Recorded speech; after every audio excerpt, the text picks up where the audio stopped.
દર 2 મહિને મળતું હોય છે તે બોર્ડ આજે 20 તારીખે રાજકોટ મહાનગરપાલિકાનું આ જનરલ બોર્ડ મળેલું હતું। તેમાં ભાજપના 13 કોર્પોરેટર, કોંગ્રેસના 3 કોર્પોરેટર એમ કુલ 16 કોર્પોરેટરે પોતાના 30 પ્રશ્નોની રજૂઆત કરેલી હતી। તેમાં પહેલો પ્રશ્ન વોર્ડ નંબર 5ના કોર્પોરેટર રસીલાબેન સાકરિયાનો હોય તે પ્રશ્ન ચાલુ હતો।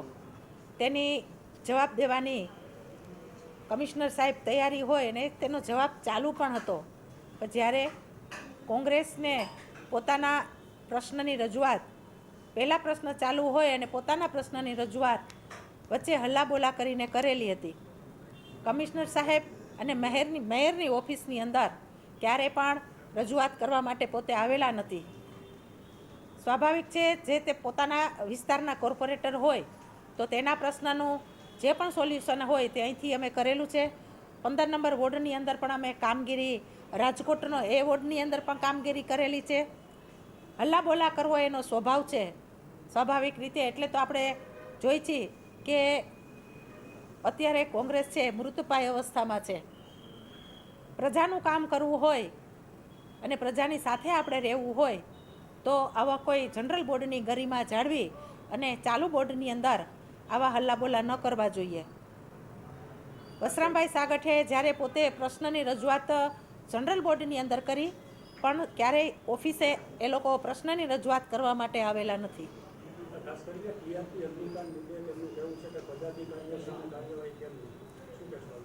તેની કાર્યવાહી ચાલુ પણ છે। સ્વાભાવિક રીતે જે લોકો મૃત્યુ પામ્યા છે તેનું દુઃખ મને પણ છે, તેમજ રાજકોટની જનતાને પણ છે। તેની કાર્યવાહી હજી સુધી ચાલુ છે અને તેના પ્રશ્નના જ્યાં સુધી સોલ્યુશન ન થાય ત્યાં સુધી એ પ્રશ્નની રજૂઆત જે પણ લોકો કરવા ઈચ્છે છે એને ઓફિસની અંદર, કમિશનર વિભાગની અંદર પણ કરી શકે છે। પણ જ્યારે વસરામભાઈ પોતાનો પ્રશ્ન લઈ ક્યારે પણ ઓફિસે, મેયર ઓફિસમાં આવેલા નથી। ખાસ કરીને વિપક્ષ છે એમની દરખાસ્ત પણ સાંભળવી જોઈએ, એના પ્રશ્નો પણ સાંભળવા જોઈએ, પરંતુ વિપક્ષનો આક્ષેપ છે કે તેમની રજૂઆત થઈ પહેલા જે છે નથી તેમને સાંભળવા। સ્વાભાવિક રીતે મેયર ઓફિસની અંદર ક્યારે પણ પોતાની રજૂઆત કરવા માટે પણ આવેલા નથી।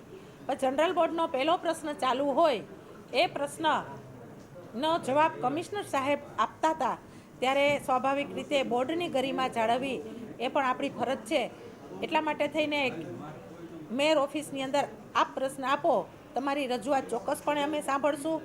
એ રજૂઆત એને બોર્ડની અંદર જ્યારે હલ્લાબોલાથી કરેલી હતી, પણ એ ઓફિસની અંદર ખરેખર એને આવવું જોઈએ તો એ પ્રશ્ન એનો શું છે, બધા પ્રશ્ન સાંભળીએ, એનો પ્રશ્ન પણ અમે સાંભળીશું।